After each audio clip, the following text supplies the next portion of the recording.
Hi everyone, thanks for tuning in to Bluegrass Home Garden TV. We are back over at Springhouse Gardens with Richard Weber, giving us some great ideas because we're approaching that safe time to pretty much go all in when planting. And you've got some really big showstoppers here. And honestly, Richard, I'm gonna tell myself a little bit. I thought we were talking about grasses. I literally thought this was some ornamental grass that was just gorgeous because it looks like a grass. A grass right now, but it's not. This is actually an iris. This is called Purple Flame. Look at that. And I just love this iris for the month of end of March, all through April and into May, because it's going to have this purple foliage. It does get a pretty blue iris-like flower on it, but the wetter the soil is, the more purple it is. So if you have one of those problem areas where you just have a lot of, dampness and everything, this might be perfect. Great plant for you. This is a Native American iris. It's Iris versicolor, but somebody found this one growing and just said, oh, this is really unique, that when the new foliage comes out, it's purple. And that will last well into the spring and maybe even the first of the summer, depending upon how wet the soil is. Then the foliage just turns green. Now, do these, like a lot of plants, like irises, do they multiply? This one's going to multiply, them out and everything? Okay. But this would be perfect at the edge of a pond, along a stream, in a rain garden. I don't have a pond or a stream at my house. Okay, just an area maybe by your downspout where the water comes in and settles. There we go. Yeah. I was thinking, I'm like, Richard, I really want one of these, but I don't have a pond or a stream. And it doesn't have to have wet soil, but it's going to really give you more color. Okay. So maybe you create a little area where the water kind of stays in. You maybe make a little sunken basin, plant this in there, and there's a lot of plants that love it kind of damp. But it will multiply, so it will, typically with those type of plants, how often do you need to thin them out? This one, probably every 4 to 5 years you'd want to divide it, and then you give it to your friends or move it somewhere else. Oh, and I am sure they will absolutely love you for it if you get this one, because it is a showstopper. Purple Flame Iris versicolor. I'm gonna have to figure out where to put that one now, which I have no problem in finding spots that get plenty of. Well, you can always put it in a container and plant it, and just put it in a container that doesn't have a hole in the bottom of it. All right, another great idea. We'll be back here in just a few. Stay tuned. Okay, people, your bookcases stink. That's a good segue into it. Now, what I mean by that is, I'm an interior designer and I go in. I don't go in judging, because if you invite me to a house, I'm there for dinner. I'm not worrying about your house. But if you hire me and come in, I got to guide you. And I go in these beautiful homes and bookcases on either fireplaces, and it's just kind of stuff just kind of shoved there. And I was like, well, there's a science to it, and we're going to do a little science today. And one of the things is you have these great big bookcases, and it's about the background as well. One of the backgrounds I'm going to talk about is, you walk in the bookcases, you got the TV over the fireplace, there's no place to put art. Well, the bookcases are a place to put art, and it acts as a background, and it fills it in, and you don't have as much stuff. So that's literally what this is about. As I started on the bookcase that's most at eye level, because you don't really need art down here, you don't need art up there, you need it in the eye level. And so you're saying, well, I only have this much room. Well, most shelves come out or are adjustable. So you just take out a shelf and create enough room for pieces of art. And you'll notice what I did, it is layers. So I'm going to pull this arrangement away to show you. I just used some old books, acting like an easel. Then I got an arrangement that was big enough that mostly hides everything. And you see how that kind of lifts everything up. And I think that's the first thing is you start with the background and then you put other things in front of it. So when we come back, we'll talk about how I layer the things in front of the background. Okay, see you in a few minutes. How do you create the garden of your dreams? The right plants, in the right place, with the right soil, and with our advice. Come see us at Springhouse Gardens, where buying plants is a walk in the park. Here at Hubbard Mechanical, when we say we only charge you for the services you need, we mean it. We've got the invoices to prove it. We're constantly saving our customers hundreds of dollars. So next time you're in need, give us a call here at Hubbard Mechanical and see the difference yourself.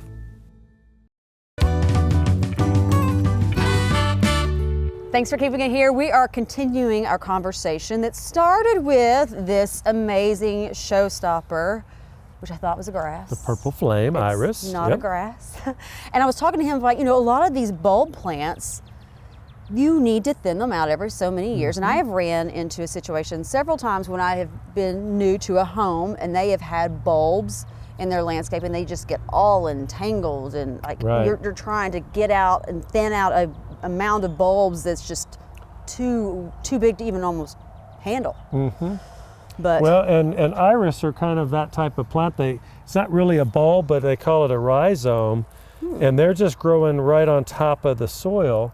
And those are a little bit easier because I can actually see them. You can see what's going on. That's true.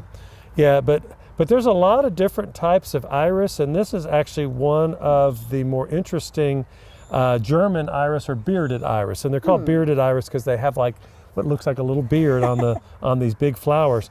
But there's a different type of German iris. I mean, most of us have grown up with irises, but there's a reblooming series of irises that bloom not only in the spring, but again in the fall. So those are what we have here. So we don't really carry many of the bearded or any of the bearded irises that are just the one-shot deal. So like this one, this is Harvest of Memories. Somehow this bud came off, but this is a real pretty yellow. We have one that's called Immortality, which is white. There's some of the real pretty purple ones, but they've got that nice sword-like foliage, but then you've got these big bearded blooms spring and then repeat again in the fall. So it's really pretty cool to have bearded iris that you're going to get 2 seasons of interest out of. Plus, I think the foliage is just amazing for most of the year. One of the tips on any of the irises, and this is another type that you can just see that the rhizomes are on the surface of the soil. None of the iris should ever be mulched. So don't mulch over the iris rhizomes because that encourages iris borers. So you really just want to see those rhizomes and don't mulch over the top of them. See, that's why sometimes we have to talk about these things year after year because you forget those little pieces of information. And if your irises, any of them, if they stop blooming, then you are going to need to get in there and divide them. And the best time to do that's going to be in the summer, July or August, to go ahead and get in there, thin them, divide them, and don't plant them too deep. Just, again, keep those rhizomes on the surface of the soil. And then they'll should bloom for you a whole lot better next year. And from personal experience, if you have multiple colors of irises, I have experienced that if they get too thick, one color will end up dominating and you don't see any of the others. That's right. I had no idea one time I had anything but white irises until I thinned them out, and then there was all these colors. All these I was different like, colors, well, there you go. But they're easy. Sun, full sun, well drained. All right, stay tuned. Art Hubbard of Hubbard Mechanical is with us, and we're talking about what we need to know to be truly prepared for spring, because we're already seeing some of those spring showers. Yes, we are. Yeah, we've had all kinds of rain here lately, and it's going to be even more rain coming. So it's always a good idea. We talk about it all the time, sump pumps. So we decided you brought one. Let's bring one so you can see what they look like. Now, there's different styles, and they look different. But one thing we always want our customers to do, go to your sump pump, and this is your float. There will be some type of a float in there. Grab it, bring it on, the pump should come on and you can see the water level going down. So that way you know that your pump is operational before it becomes a disaster. That's assuming we know we have one. That is correct too. Yes, that usually if you get a lot of rain and you hear a lot of noise when it's raining, that's usually a sign that the pump is pumping. But you can always check it, go see if you have any discharge lines anywhere on the foundation. Crawl spaces are really big on sump pumps inside there. So yeah, we're on a crawl space here and I have no idea. Yep, well we can figure that out. Because guess what? Guess who's not going in the crawl space? This girl. Yeah, yep. Yeah, we can do that. We'll do it for you. And the basic principle of the sump pump is, you see it's elevated, so water go there. You can't really see a whole lot of it, but water gets sucked in to the impeller right there, and it just sucks it out, and it pumps it out right here, and it goes out of your house. Now, you're supposed to have a weep hole inside the pipe that comes out so that there's no head pressure on the pump. So if you see your pump lowering the level and water spraying out the side of a pipe, that's not necessarily a bad thing. That is something that is normal for the protection of the motor of the pump. Okay, so, but I guarantee you, there are a lot of people out there They might know they have a sump pump. Mm-hmm. But they're like, I'm not checking it. Yep. I'm not getting in that crawl space. Yeah. There could be spiders, snakes, all kinds of other nasty stuff that I'm not doing. Mm-hmm. And we can do that for a lot of our customers. We do a lot of crawl space work for them for that reason. So Is it a good thing to at least have checked once a year? I definitely would. And what we can do as well is like we can go and pour bleach, pour other kinds of stuff in the pit itself so that it can go and take any type of buildup and help dissolve it and break it down. And a lot of times on older houses, there's no pit that the pump's in. So we can say, hey, you might want to think about getting this into a pit to protect the motor so the mud and gravel and dirt and everything else don't get in there. All right, how can they get a hold of you? They can give us a call at the office at 859-340-4509. At Glass Doctor, our trained specialists are experts at fixing foggy and cracked glass. Looks great. You're all set. What we can't fix is your view. Baby loves you. I gotta get some curtains. Here at Hubbard Mechanical, when we say we only charge you for the services you need, we mean it. We've got the invoices to prove it. We're constantly saving our customers hundreds of dollars. So next time you're in need, give us a call here at Hubbard Mechanical and see the difference yourself.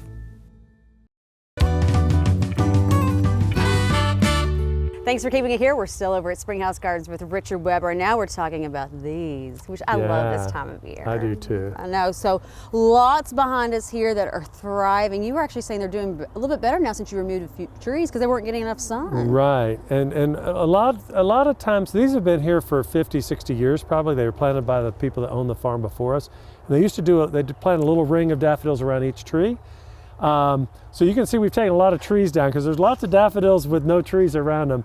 But with too much shade and too much crowding, the daffodils over the years won't bloom as much. So this is a really good time of the year that if you've got some daffodils that you just noticed and they're not blooming like they used to, it's a good time to dig them. You got to dig them really deep. So let's look over here because you've got a few over here around this tree that don't seem to be really.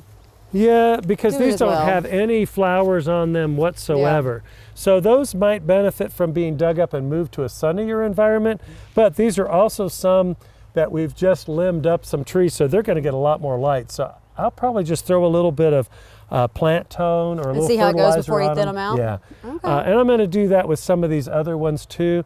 But there's lots of daffodil clumps that have no flowers, and if I wanted them somewhere else, this is the time to go ahead and dig them up. Yeah, and remember you've got to dig down deep, spread them out, space them out, because there's going to be tons of bulbs down all around, and it's the bigger bulbs that will have the biggest flowers on them. The small bulbs might not bloom for several years, and they probably will never bloom if they're still just part of this real crowded group. So you'll want to go back and plant them as deep as they were. Usually most daffodils, it's about 3 times the size of the bulb. Is the depth that you want to go, but 6 to 7 inches is good for daffodils, and move them to a well-drained, more sunny location, and make sure you throw some bulb tone or biotone or something down in there that's an organic fertilizer to give them some energy, and keep that green foliage up so that you remember where you planted them, and then that also feeds the bulb. So this is a good time to do that. They're not going to look very good, so hopefully you're moving them to some place you'll notice next spring, and it's not an eyesore right now, but that wilting foliage won't last for more than about a month to maybe 5 weeks. And then you just let that harden off naturally, and then next spring, you can pull the dead stuff off. Then next spring they'll come up in their new home. Don't be surprised if they don't. They might not bloom that first year, because remember, you've just disrupted them. Yeah, you're a little bit of shock going on. You're basically doing this for the next couple of years, and then you can proliferate your daffodils. So. All right, we'll have more tips coming your way here in just a few.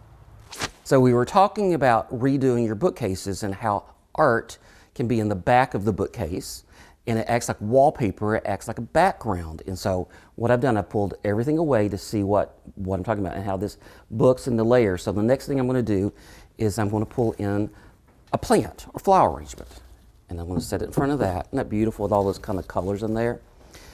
And books for a bookcase. Books are your friend, and so I use them as a riser, a texture, a layer, and you could do this with a kind of a tray also. But in this situation, I'm going to use it for the height of it. So I've got a really interesting picture frame that's marble with this gold edge, but it's not too big, right? Because I don't want to hide the art that's behind there, but I definitely need to have things in front of it. So what I've done is I'll set that on top of the book, and that creates a little moment, and it gives that picture frame a prominence is really basic what it does. And then I've got another interesting texture of a bamboo picture frame, and I got this again because it's got the gold on it. You know, it's the gold on the frame itself. You've got the gold on the edge of the marble, and all those little subtle details kind of connect. So you notice how I've put that together, kind of slightly up front, slightly turned, this little angle there, and that little layered effect to it, and I think that's absolutely just beautiful. And then I want to jump. Now that we've got that moment, we've got this larger space up here, and it's like, well, you really can't put family pictures up there. You have to be kind of careful what it goes. So bookcase. So I always use a box, for example, as a bookend, for example, because I don't love bookends. I like using other things for bookends ultimately. So this box acts as my bookend, this great texture of this kind of more modern vase. You'll notice I even took the books, they're all coordinating and matching. Put that little book at a little angle, see how that leans? I think that makes the biggest difference. And then we're going to kind of pan down. And the last one is a little collection. And this is kind of a pretty large jar, right? Because the other thing is I always notice that you've got too many little things. Let's stop there. We'll come back and we'll finish up the rest of it. How do you create the garden of your dreams? The right plants, in the right place, with the right soil, and with our advice. Come see us at Springhouse Gardens, where buying plants is a walk in the park. Here at Hubbard Mechanical, when we say we only charge you for the services you need, we mean it. We've got the invoices to prove it. We're constantly saving our customers hundreds of dollars. So next time you're in need, give us a call here at Hubbard Mechanical and see the difference yourself.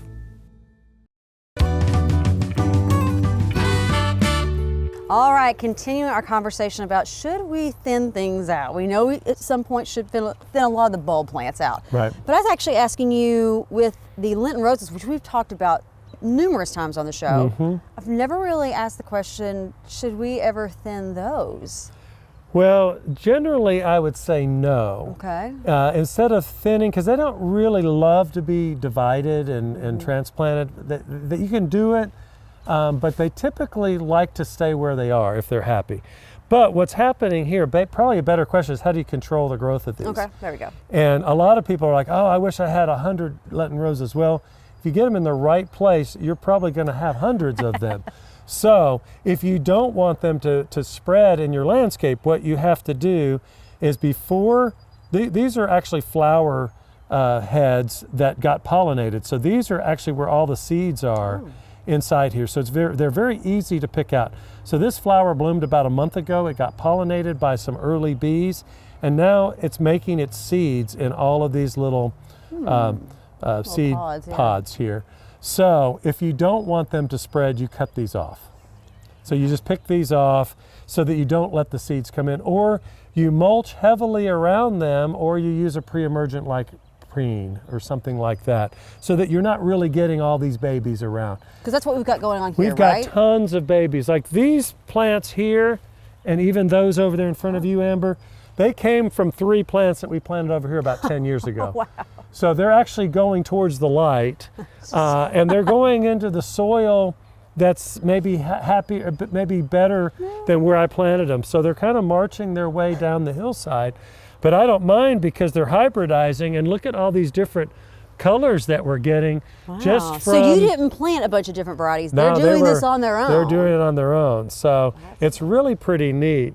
And this is just the straight Orientalis variety, or just the regular old Lenten rose that you don't see offered very often anymore because they're doing all these special hybrids. And most of these have the drooping flowers, but a lot of the newer ones have the flowers that are facing up. But they're kind of hybridizing on their own, and I'm getting ones that are looking up. So it's really an interesting plant if you've got this shaded environment like we do here. because they're very easy and very well adapted here. But you know, we are going to start thinning and digging and dividing because I have way too many here, and they're taking over and they're getting into the grass and all that. But that's how you would control them if they get to that point. Usually it's going to be 5 to 10 years before you probably have to worry about that. And the little seedlings are very easy to kind of to undercut and pull out or give them away to other people. So. All right, well, we'll be back here in just a few. We've got more coming your way. We are over at Greenbrier, the reserve at Greenbrier, with Jimmy Nash. Jimmy, this is pretty much almost sealed up, done. It Put is. it away. Yeah, so we had 53 lots here, and we got one left. Okay. And so we have a couple in contract that we're getting ready to start. Of course, we're well underway on these couple of houses, and a couple in design as well. So if people have missed out, because by the time this airs, who knows, that one lot left could be gone. If they miss out on Greenbrier, there's still a great opportunity for them with the Waldorf, because lot size and feel is going to be very similar, except the style is going to be a little different. Exactly. Yeah, Waldorf is a gated community, but more of a boutique of this, because we have 53 lots here. We only have 13 there. Okay. And we haven't, the streets are in, but we haven't really started selling that yet. So more towards the first of summer, we're going to start reserving lots and start designs and that kind of stuff there. What would you say to somebody out there who, you know, they hear kind of the horror stories of the ups and downs of real estate and building and lumber cost right now? Yeah. What would you say to them to kind of maybe, you know, put their minds to ease and maybe go ahead and take that step? Well, number one, just make an appointment to come out and talk to us, because I think, you know, we can kind of show them where some of the volatility is at and what we're doing, so things are more predictable and not as volatile. All right, and of course they can still come out here, tour the reserve at Greenbrier if they're wanting to kind of get a feel for what the Waldorf will actually turn into, just a little bit on a smaller scale. Exactly, yes, for sure. All right, and they just call you. Yeah, 859-621-8880 or jnash@jimmynashhomes.com. Butch here with Comfort Master Heating and Air. Spring and summer are upon us, and it's the cooling season. We want to make sure that we protect our outdoor units and keep them operating properly, keeping coils clean and grass clippings out. Anytime that we would mow, put the discharge of the mower away from the outdoor unit so that it doesn't pull in debris. Make sure there are no leaves or branches that are in the unit or on the top. We also want to keep our landscaping spaced away so that it has room to breathe. Make sure that vines and ivy aren't growing up into the unit. Trees aren't overhanging where the leaves and debris can fall into the unit and block the discharge of the air. Keeping our system clean and clear is very important, and it is never too late to have your system checked and serviced to make sure that it is operating the way that it should. I was the star around here until Glass Doctor installed this perfect shower enclosure. Now they look at me like, well, there you go.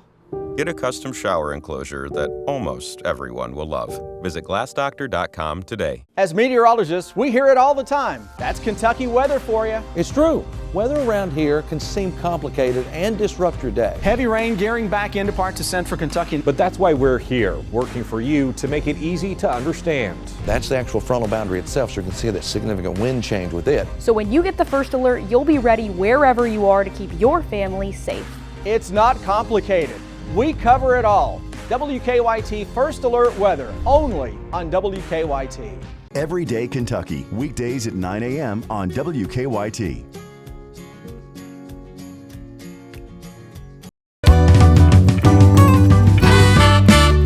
All right, so we talked about thinning out a lot of those bulb plants. Right. Richard has a great idea how to repurpose some of those if you don't want to plant them back into your landscape.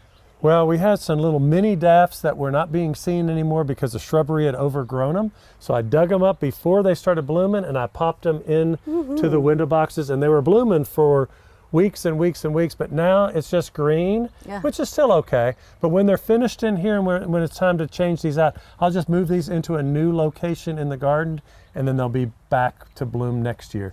So it's kind of a fun way to do it. And I know Easter is over, but can we just pause for a moment and look at how cute they just did this coming out of Easter? They just took some sticks, glued some plastic eggs and pop those in there to match the pansies. It's just so cute. I We love did a little it. color once the daffodils are done. I know, but it's really, really cute. So, and then you've got your pussy willows in here and everything. So, love this. Any tips real quick for window boxes just in general? Make sure you know what your exposure is, because it determines what kind of flowers you're going to be able to plant. These are nice because it's just morning sun, so just about anything will grow in here except things that need tons of sun. So this is kind of nice, but you have to know what your exposure is. So that's the big key. All right, keep it here. So we were finishing up the bookcases and we were talking about the third shelf down, and what I kind of want you also to get across by the scale of this is, you know, I've got little things in here, but not everything can be little. You've got to have some drama. So I'd rather have one big piece than 14 little things, right? Because it just gets junky looking. So I brought this really big jar in. I've kind of toyed with, but I've got this arrangement. I thought, should I put some moss balls in there? But I think it's just pretty as it is. Then I've got this beautiful collection. These are called obelisks. And again, they're pretty small, but notice I did the same thing with the books up here. Smaller frame, it acts like a base or a riser.